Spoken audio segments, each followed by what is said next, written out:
야고보서는 시험과 시련을 당한 성도들에게 주는 권면입니다.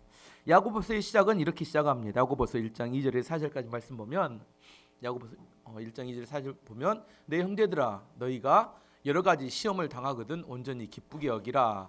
이는 너희 믿음의 시련이 인내를 만들어내는 줄 너희가 알미라. 인내를 온전히 이루라. 이는 너희로 온전하고 구비하여 조금도 부족함이 없게 하려 함이라.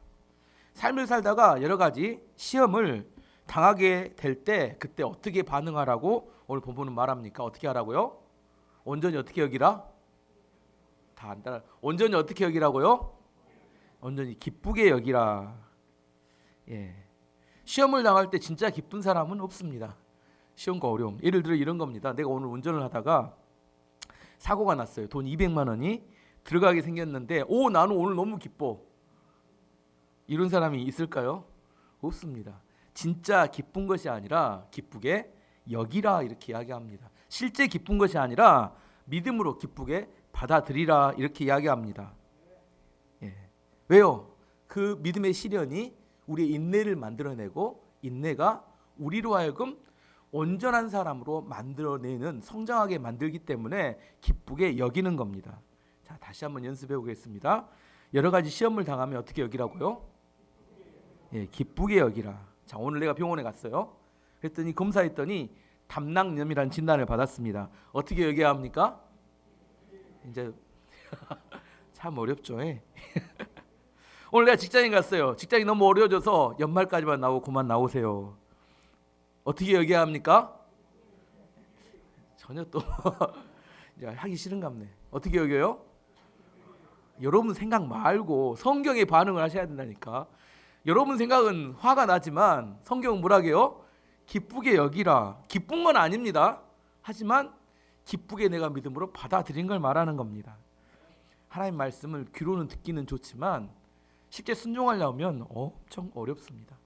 남의 이야기를 들으면 그렇게 성경대로 해야지 이야기하지만 내 이야기가 되는 순간 마음이 답답해지고 힘들어집니다. 우리 인생에는 다양한 사건들이 일어납니다.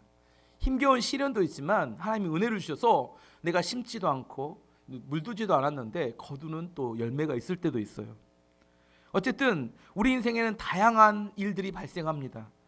세드백 교회 릭 워렌 목사님이 이렇게 말씀하셨어요. 성도의 신앙생활이란 윈드서핑과 같다 이렇게 하면 윈드서핑은 그 바다에 가서 이게 판때기 하나 놓고 올라가서 파도 타는 걸 윈드서핑이라고 하죠. 윈드서핑을 잘하려면 수영을 일단은 잘해야 합니다. 물에 빠져서 못 살아나오면 그 다음에는 없으니까 일단은 수영을 잘해야 윈드서핑을 할 수 있고, 두 번째는 균형 감각이 뛰어나야 된대요. 왜냐하면 항상 파도가 같은 게 오는 게 아니라 약한 파도가 왔다가 강한 파도가 왔다가, 그때 또 그 당시에 바람의 세기에 따라서 이 균형을 이렇게 맞춰야 될 조건이 굉장히 많대요. 그래서 균형 감각이 뛰어난 사람만이 이렇게 윈드서핑을 잘할 수 있다고 합니다. 우리 인생을 살다 보면 끊임없이 우리 인생에 파도가 밀려옵니다. 바다에 가보시면 압니다. 파도를 멈추려고 해도 멈출 수가 없어요. 계속 밀려옵니다. 때로는 큰 어려움이 올 때도 있고 작은 어려움이 올 때도 있고 큰 은혜가 있을 때도 있고 작은 은혜가 있을 때도 있고, 이것이 어떻게 와요? 한 번에 오는 게 아니라 이것이 다 섞어져 갖고 갑자기 적은 거 큰 거 적은 거 큰 거 이렇게 어느 것이 올지는 아무도 예측할 수 없습니다. 하지만 중요한 것은 우리 인생에 계속해서 밀려오는 파도가 있다는 겁니다. 이게 중요한 게 뭐냐면 이 파도는 우리가 만들 수는 없어요. 이 파도는 누가 보내주세요? 하나님이 우리 인생 가운데 계속해서 파도가 다가오게 하십니다. 우리는 뭘 해야 될까요? 파도가 다가오면 파도를 타는 거. 아까 윈드서핑 같다 했던 이야기는 우리는 파도를 타는 것을 해야 합니다. 다양한 파도를 잘 타는 사람은 멋진 인생을 살 수 있습니다. 우리 안에 어려움, 축복 이것이 반복돼서 교대로 올 때 이걸 파도의 크기에 따라 잘 타면 멋진 인생을 사는데, 이게 밸런스를 못 맞추고 균형이 깨져가지고 잘못하면 그 물속에 빠져서 허우적거리다가 인생을 낭비하게 되는 경우도 많습니다. 하나님께서 우리에게 주시는 여러 가지 상황 중에 우리는 어떻게 해야 돼요? 잘 반응해야 합니다. 지금 이야기는 무슨 말이냐면 좋은 신앙생활이란 좋은 반응을 하는 것이다 이렇게 말하는 겁니다. 우리가 파도를 만들 수는 없어요. 우리가 하는 것은 반응하는 겁니다. 좋은 신앙은 잘 반응하는 겁니다. 예를 들어보면 이런 겁니다. 누가 천국에 갈 수 있을까요? 죄 없는 사람이 천국에 갈까요? 아닙니다. 왜냐하면 누구나 다 죄를 짓기 때문에 그렇다면 아무도 천국에 못 갈 겁니다. 하지만 우리에게 거저 주시는 십자가의 은혜를 믿음으로 반응한 사람이 천국에 갑니다. 맞습니까? 죄 없는 사람이 가는 게 아니라 믿음으로 반응한 사람이 간다니까요. 우리가 어떤 사람이 한 번 다른 사람에게 좋은 대접을 받을 수 있습니다. 좋은 대접을 받으면 그걸 뭐라고 하냐면 운이 좋다고 합니다. 근데 그 사람이 2번, 3번 계속 좋은 대접을 받을 수 있는 것은 실력이라고 합니다. 운은 한 번만 받을 수 있어요. 그다음에 2번, 3번 계속 받는 것은 실력입니다. 어떤 사람이 좋은 대접을 계속 받을 수 있을 것인가? 어떤 사람이요? 반응이 좋은 사람. 지금 반응에 대한 이야기를 하고 있는 겁니다. 반응이 좋은 사람. 어떤 사람이 음식을 갖다 줬어요. 뭐라고 해야 돼요? 감사합니다. 이런 맛있는 음식은 제가 처음 먹어봅니다. 그러면 앞으로 계속 먹을 수 있습니다. 네, 먹을만은 한데 특별한 건 없네요. 그것이 마지막입니다. 아시겠죠? 이게 한 번 받는 사람은 운이 좋은 겁니다. 계속 받을 수 있는 것은 반응이 좋아야 하는 겁니다. 어떤 목사님이 쓴 칼럼 중에 이런 게 있었어요. 나이 든 형제들이 어린 자매를 좋아하는 이유. 어린 자매들 왜 좋아해요? 지금 반응이 좋기 때문에. 지금 주제를 잘 따라와야 돼. 반응이 좋기 때문이라니. 반응이 좋기 때문에. 나이 든 사람에게 맛있는 음식을 사주면 뭐라게요? 시큰둥합니다. 나는 이보다 더 좋은 식당을 알고 있는데, 이런 이야기를 해요. 그 형제는 뭐라고요? 정말 이렇게 기쁜 반응을 보일 거라고 예상하고 갔는데 힘이 확 빠져버립니다. 어떤 선물을 사줬는데 뭐라고요? 우리 집에는 이거보다 좋은 이것이 몇 개는 있는데, 이런 이야기를 해요.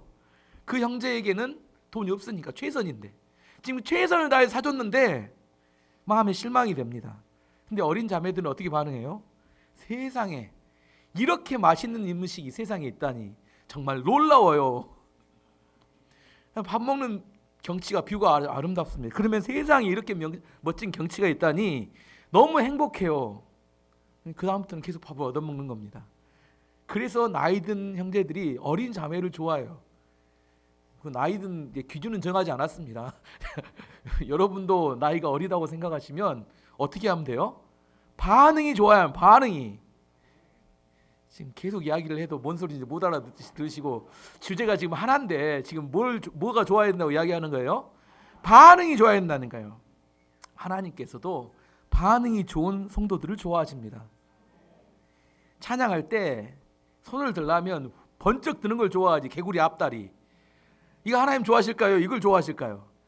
두 손을 번쩍 들고 찬양하는 걸 좋아합니다. 개구리 앞다리 별로 안 좋아하세요. 박수를 쳐도 치는 둥 마는 둥. 이걸 좋아하실까요? 손바닥에 불이 나도록 치는 걸 좋아할까요? 네, 대답하기 싫으시구만.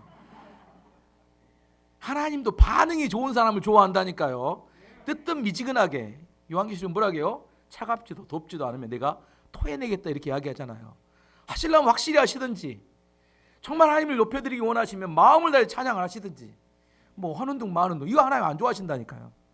말씀을 들을 때도 내 안에 동의가 되면 아멘을 크게 하는 걸 하나님 좋아하시지, 지금 주제가 뭐예요? 반응이 좋은 사람을 하나님이 좋아하신다니까요.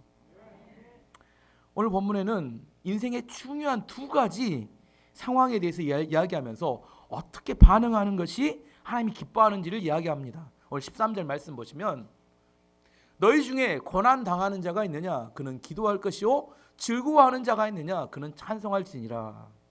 자, 2가지 상황입니다. 인생에 딱 2가지 상황 아주 중요합니다. 고난 당하는 상황이 있으면 뭘 해야 된다고요? 이건 하나님이 주시는 지혜입니다. 하나님이 이렇게 반응하면 너네 인생 성공해, 이렇게 이야기하는 겁니다.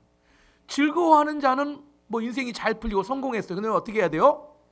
찬송하는 것, 이것이 반응입니다. 우리는 파도를 만들 수 없다겠어요. 어떻게 한다고요? 반응을 해야 되는데 하나님이 지혜로 우리가 알려준 게 있습니다. 야, 고난당했냐? 그러면 기도로 반응하면 성공해. 야, 너네 성공해서 잘 돼서 즐거운 일 있냐? 그러면 어떻게 해요? 찬송하면 성공해. 이것은 쉽지 않아요. 고난당하면 기도하는 게 아니라 뭐예요? 원망하고 불평하고 녹들여고 사람 쫓아다니면서 막 있게 내 말 들어주라고 난리를 칩니다. 뭐요? 그럼 망하자는 이야기입니다. 이렇게 반응하면 망하자는 이야기예요. 지금 성경 이야기를 잘 들어보세요. 고난이 있으면 어떻게 하라고요? 기도로 반응하면 성공한다는, 이게 하나님의 지혜라니까요. 우리의 지혜가 아니라. 즐거운 일이 있어요. 그럼 어떻게 해요? 찬성으로 반응해야 합니다. 이제 하나씩 자세히 설명해 보도록 하겠습니다. 고난 당하는 자가 있느냐? 기도할 것이요.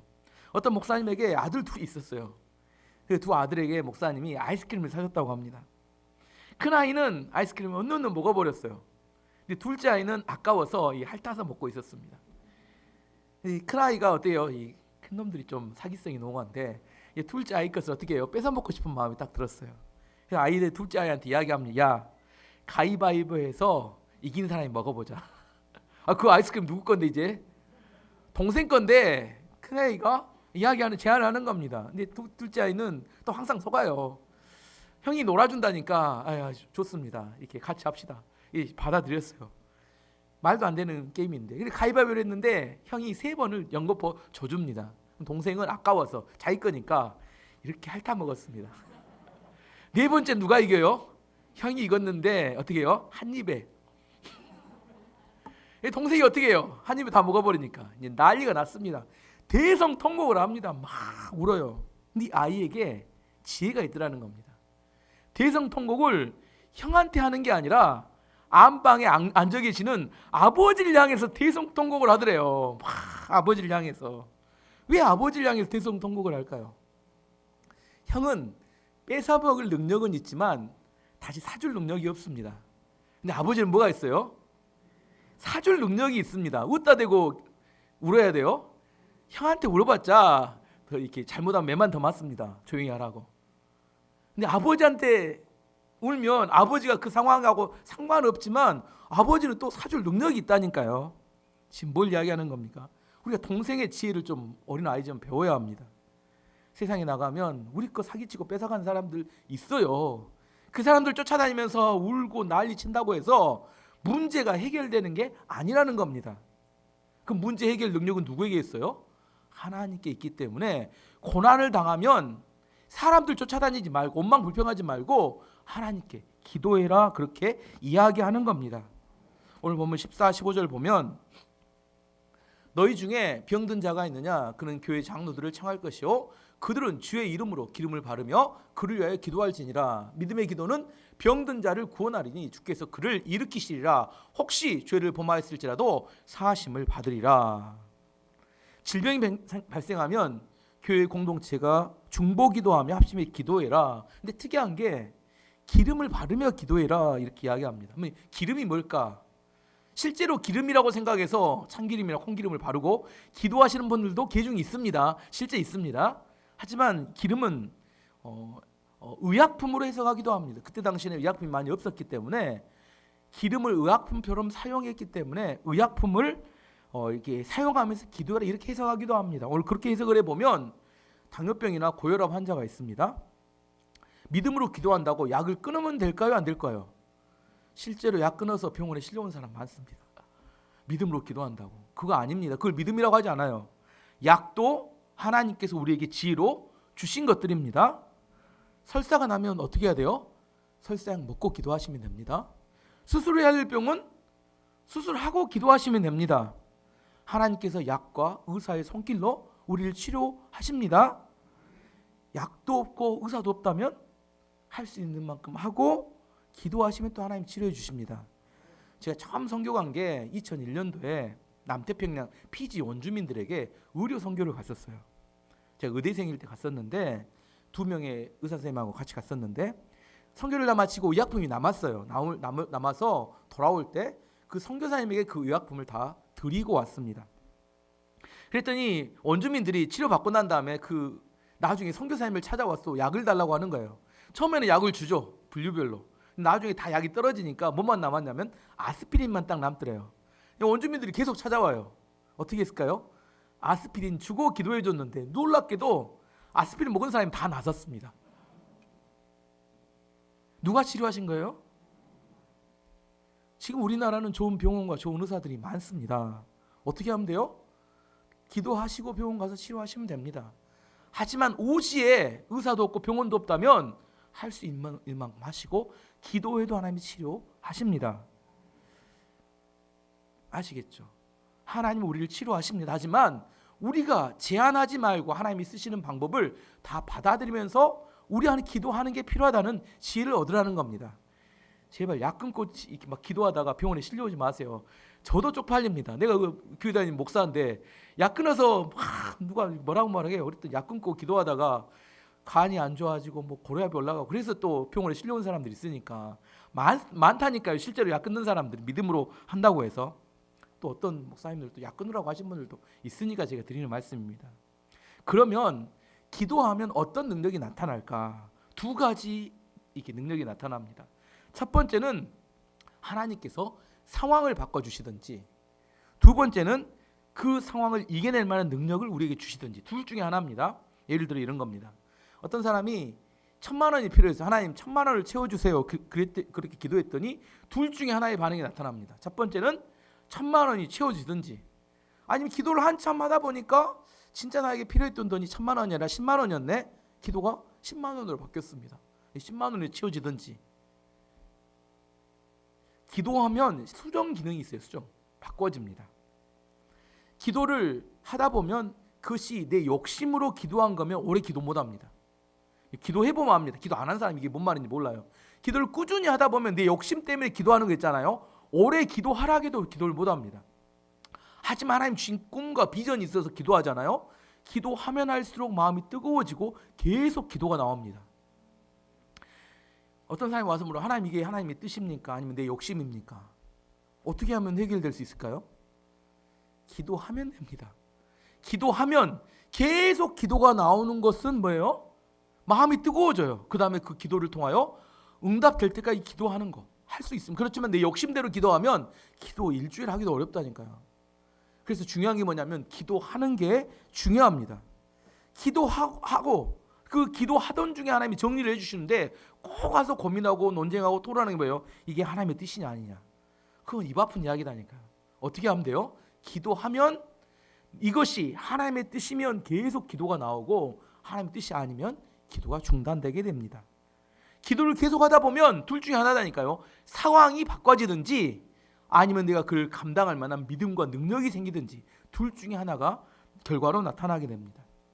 또 기도는 우리에게 적절한 타이밍을 알려줍니다. 오늘 17절 18절 말씀 보면 엘리야는 우리와 성정이 같은 사람이로되 그가 비가 오지 않기를 간절히 기도한즉 3년 6개월 동안 땅에 비가 오지 아니하고 다시 기도하니 하늘이 비를 주고 땅이 열매를 맺었느니라. 엘리야의 능력의 원천은 기도였습니다. 엘리야가 비가 오지 않기를 기도했더니 3년 6개월 동안 비가 오지 않았고 다시 비가 오게 해달라고 했더니 비가 내렸다는 거예요. 중요한 것은 비가 오냐 오지 않느냐 이게 중요한 게 아니라 비가 언제 오느냐가 중요합니다.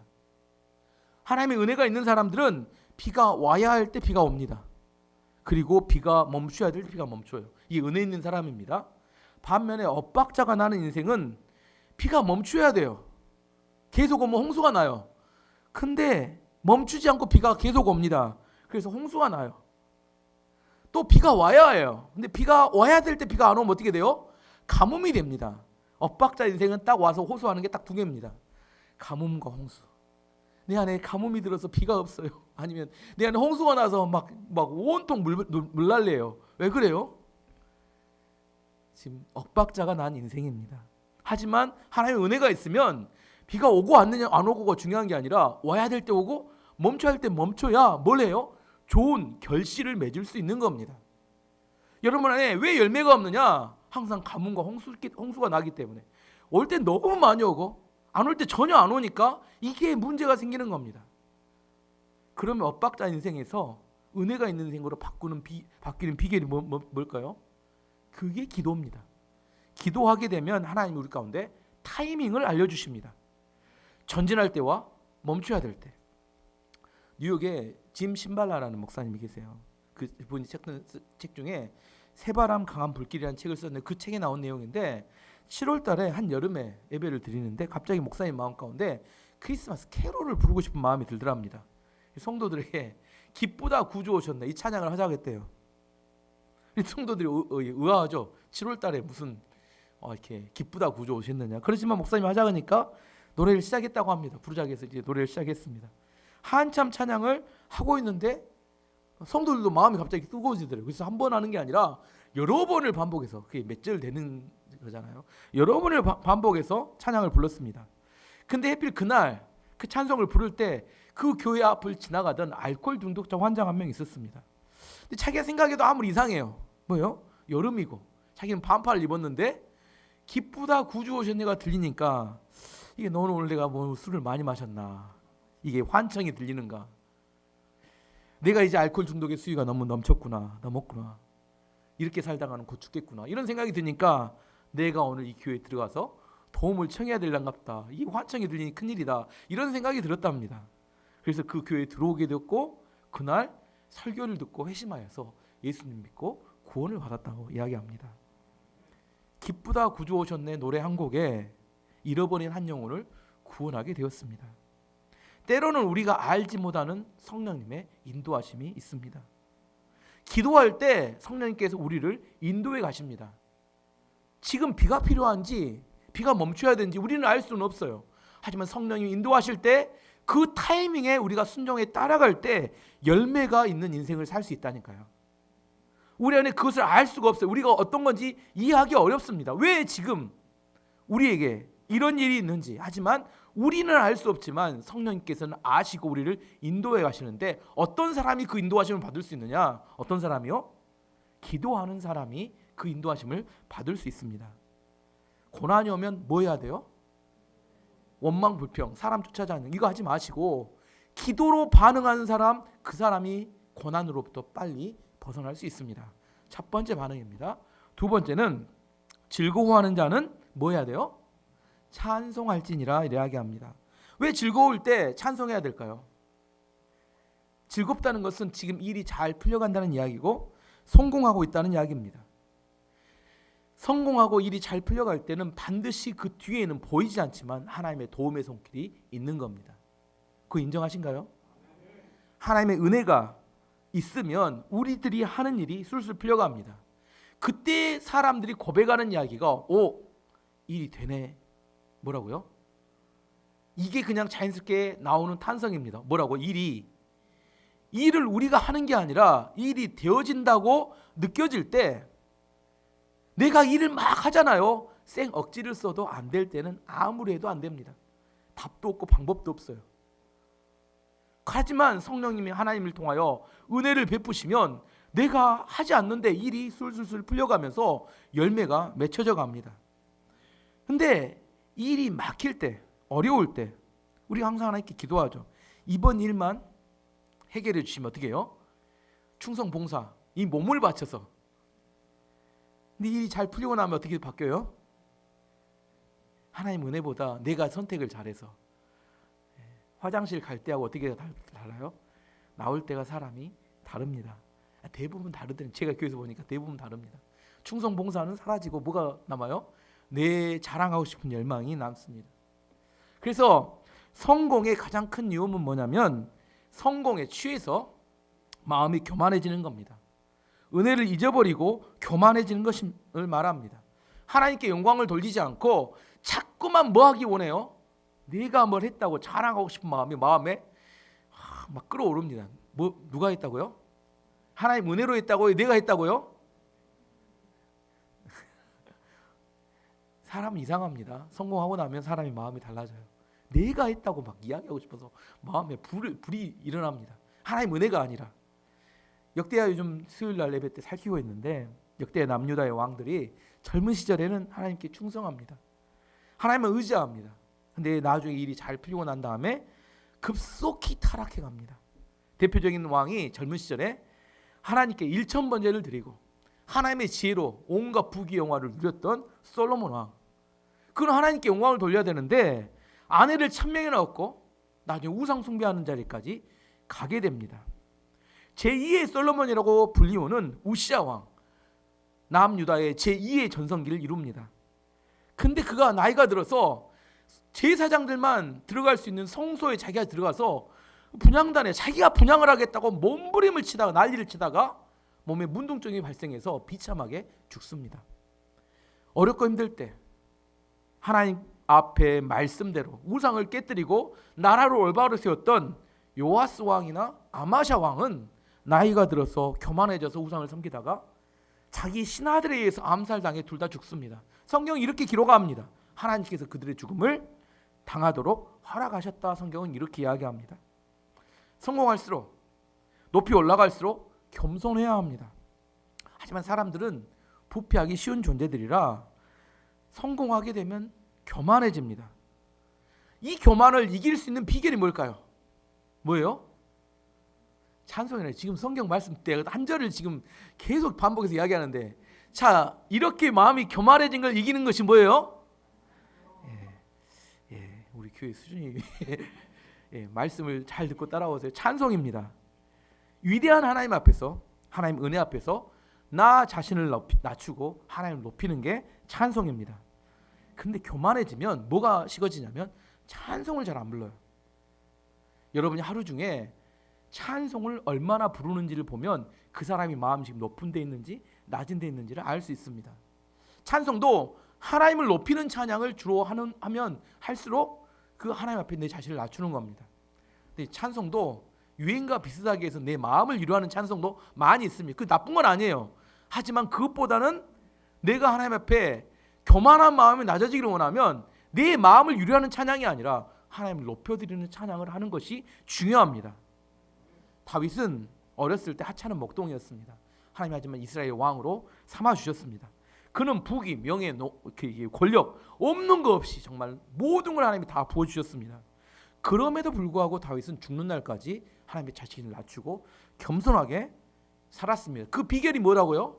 다윗이 하나님 앞에 겸손하게 살 수 있던 비결이 다윗은 찬송하는 사람입니다. 시편에 나온 상당히 많은 수의 찬송을, 시편을 다윗이 부르는 다윗의 시 이렇게 적혀져 있는 시가 굉장히 많습니다. 그가 얼마나 찬송을 좋아하고 찬송을 부르며 그 평생을 살았는지를 알 수 있습니다. 다윗이 언약궤가 예루살렘으로 들어올 때 언약궤 앞에서 어떻게 해요? 춤을 추며 하나님을 찬양하죠. 춤을 추며 찬양하다가 뭐가 내려가요? 바지가 내려가죠. 근데 바지가 내린 걸 알았어요? 몰랐어요? 여러분 너무 잘 알죠? 바지 신경을 많이 쓰니까.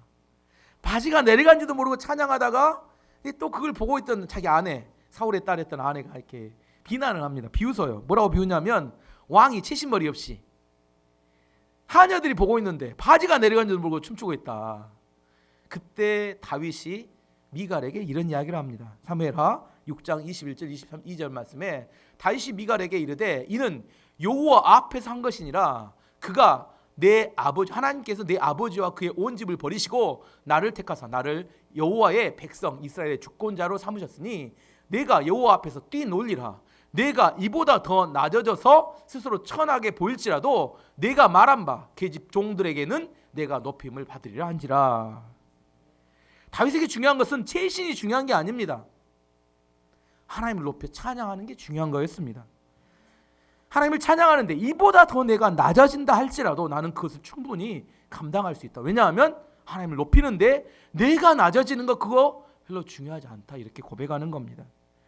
다윗은 평생 찬송과 찬양하면서 하나님을 높여드리는 삶을 살았기 때문에 그가 하나님의 축복을 잃지 않고 죽는 날까지 더 가면 갈수록 많은 은혜와 축복이 부어졌다고 말합니다.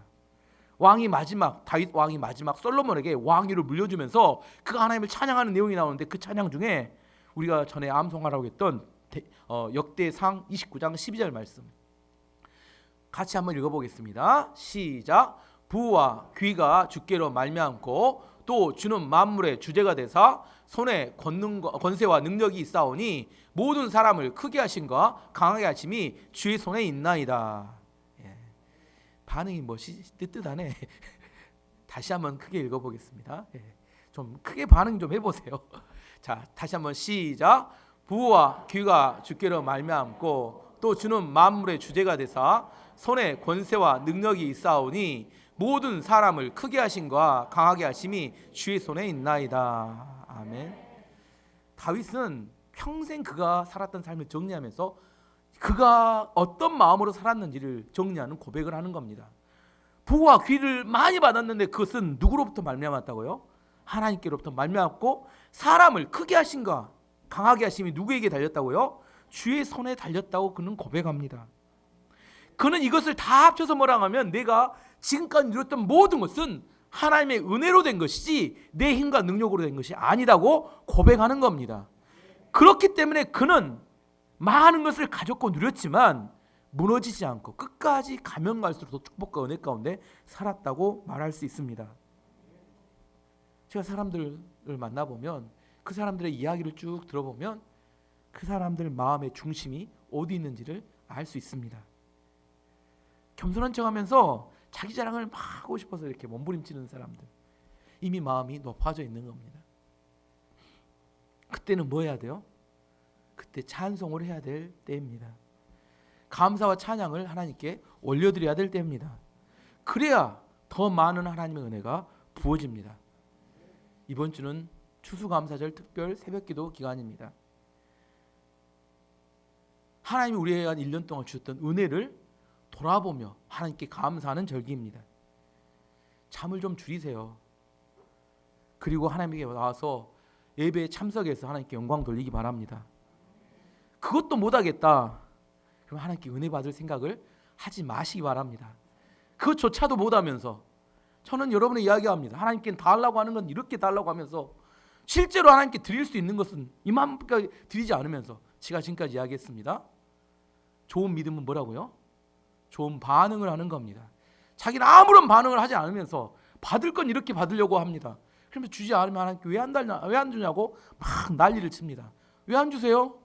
반응이 시원찮으니까. 뭘 맛있는 걸 줘도 반응을 시큰둥하니까 두 번 못 받는 겁니다. 하나님 은혜를 좀 받았으면 거기에 따라서 반응을 해야 되는데 시큰둥하게 반응합니다. 그래서 하나님도 그냥 이게 냅두시는 거예요. 어떨 때까지요? 반응이 좋을 때까지. 오늘 말씀의 결론입니다. 우리 인생에는 끊임없이 다양한 파도가 밀려옵니다. 고난도 오기도 하지만 하나님의 은혜가 오기도 합니다. 그때 우리는 어떻게 반응하는지, 이게 중요합니다. 하나님이 고난을 주실 때는 기도로 반응해야 합니다. 하나님이 즐거움과 성공을 주실 때는 찬송으로 반응해야 합니다. 이게 우리 안에 하나님의 지혜입니다. 세상은 다양하게 이야기할 수 있지만 우리에게 있어서 이게 하나님의 지혜입니다. 성공이 한 번 성공하는 게 중요하지 않습니다. 한 번 운이 좋은 게 중요한 게 아니에요. 우리 안에 하나님의 축복이 머물게 할 실력이 필요합니다. 그 실력은 어떻게 해야 된다고요? 반응이 좋아야 합니다. 정말 여러분의 좋은 반응이 있기를 원합니다. 그래서 여러분 종이 받으셨죠? 어떤 종이 받으셨어요? 이렇게 감사 종이. 여기 한쪽에는 올해 받았던 은혜를 쭉 적으시고, 또 적으라니까 초등학생처럼 글씨를 크게 해가지고 기도 감사 보면 이렇게 몇 가지 안 나옵니다. 어떤 분은 깨알처럼 딱 적으신 분도 있어요. 여러분 하나님 앞에 좀 적어갖고 오세요. 또 내일 아침에 새벽에 또 정리라고 막 정신을 못 차리지 마시고 집에서 미리 하나님이 올해 주셨던 은혜가 뭔지 쭉 적어보세요. 그리고 앞으로 하나님이 나에게 주실 기대하는 감사의 제목들, 기도 제목들입니다. 그것도 여러분이 쭉 적어보시기 바랍니다. 그리고 이번 주에는 새벽에 오시면 안수기도 합니다. 여러분께서 기도 제목을 적어서 하나님께 믿음의 고백입니다. 다시 이야기합니다. 어떤 사람 하나님 좋아하세요? 이렇게 아무리 외치고 내가 협박을 해도 안 할 사람 죽었다 깨나도 안 한다니까. 정말 내가 하나님의 마음이 이해가 돼. 여러분도 담임 목사 해보세요. 속이 썩어갑니다. 고목나무 보면 어떤 목사님이 그랬다 이죠. 너도 목회하냐? 안 한 사람 죽었다 깨나도 안 합니다. 함께 기도하도록 하겠습니다. 잔소리가 많았는데 함께 기도하도록 하겠습니다. 하나님께서는 우리에게 이렇게 고난이 올 때 기도하라고 말씀하시고, 하나님 우리 가운데 즐거움을 주시면 찬양하라고 이야기합니다. 우리의 본성대로 살면 안 됩니다. 우리의 본성대로 살면 반드시 망합니다. 하나님의 지혜를 따라 살아야 합니다. 우리 안에 기도와 찬송함으로 우리 인생이 놀랍게 바뀌는 축복과 은혜를 부어달라고 시간 같이 함께 기도하도록 하겠습니다. 함께 기도하겠습니다.